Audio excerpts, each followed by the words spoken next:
Praise God. Ave Maria. നമ്മൾ ഇന്ന് കുടുംബ വിശുദ്ധീകരണത്തിന് വേണ്ടിയിട്ടാണ് പ്രാർത്ഥിക്കുന്നത്. കുടുംബം എന്നത് സഭയുടെ ഏറ്റവും ചെറിയ പതിപ്പാണ്, പക്ഷെ ഏറ്റവും വലിയ വിശുദ്ധി വേണ്ട ഇടവുമാണ്.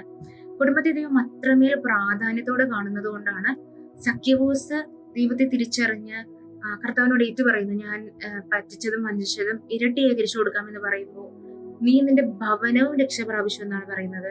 അതുപോലെ തന്നെ ശതാധിപന്റെ ഭൃത്യൻ സൗഖ്യപ്പെട്ടപ്പോൾ ശതാധിപന്റെ കുടുംബവും വിശ്വസിച്ചു എന്നാണ് പറയുന്നത്.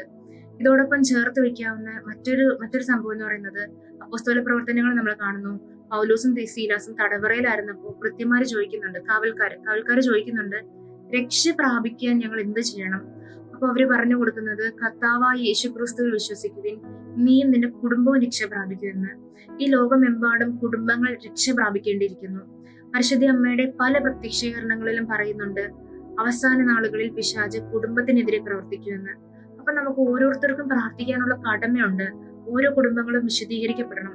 കുടുംബങ്ങളിലെ ദൈവത്തിന്റെ സ്നേഹം ഉണ്ടായിരിക്കണം. കുടുംബങ്ങളിൽ തൃത്വത്തിന്റെ ഒരുമ ഉണ്ടായിരിക്കണം. കുടുംബങ്ങളിൽ നിന്ന് മക്കൾ വിശുദ്ധി പഠിക്കണം. കുടുംബങ്ങളിൽ നിന്ന് മക്കൾ പ്രാർത്ഥിക്കാൻ പഠിക്കണം. കുടുംബങ്ങളിൽ നിന്ന് മക്കൾ ത്യാഗം പഠിക്കണം. ഈ ലോകത്ത് എന്ത് തന്നെ സംഭവിച്ചാലും ഹെബ്രായർ 12:2 പറയുന്ന പോലെ ക്രിസ്തുവിനെ മുന്നിൽ കണ്ട് ഓടാൻ മക്കളെയൊക്കെ പ്രാപ്തരാക്കണമെങ്കിൽ കുടുംബങ്ങൾ വിശുദ്ധീകരിക്കപ്പെടണം. കുടുംബങ്ങളിൽ വിശ്വാസം നിലനിൽക്കണം. കുടുംബങ്ങളിൽ ദൈവത്തിന്റെ സ്നേഹം തിരിച്ചറിഞ്ഞ് മറ്റുള്ളവരിലേക്ക് ആ സ്നേഹം ഒഴുകണം. നമ്മൾ ഇന്ന് കുടുംബ വിശുദ്ധീകരണത്തിന് വേണ്ടി പ്രാർത്ഥിക്കുമ്പോൾ നമുക്ക് എല്ലാവർക്കും ദൈവം തരുന്നത് അബ്രഹാത്തിന്റെ വിളിയാണ്. അബ്രഹാത്തെ പോലെ ആയിരിക്കാൻ. അതായത് സൊദോം ഗൊമോറ നശിപ്പിക്കപ്പെടുമ്പോൾ ലോത്തിനെ പ്രതി അബ്രഹാം ദൈവത്തിന്റെ മുന്നിൽ മധ്യസ്ഥം വഹിച്ചു. ഓരോ തവണയും 40 നീതിമാന്മാര്, 30 നീതിമാന്മാര് ഇങ്ങനെ കുറച്ച് അവസാനം ആ സൊദോം ഗൊമോറ നശിപ്പിക്കപ്പെടുമ്പോൾ അതിൽ നിന്ന് ലോത്തിന്റെ കുടുംബത്തെ അബ്രഹാം തന്റെ മധ്യസ്ഥം വഴി രക്ഷിക്കുന്നുണ്ട്. അതുപോലെ ഈ ലോകമെമ്പാടുമുള്ള എല്ലാ കുടുംബത്തിനും വേണ്ടി നമുക്ക് മുട്ടുകുത്താം. നമുക്ക് കരങ്ങളുടെ ജപമാല ചൊല്ലി നമുക്ക് പ്രാർത്ഥിക്കാം.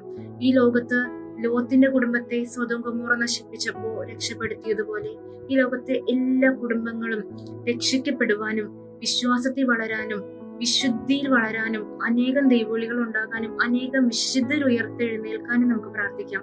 Praise God.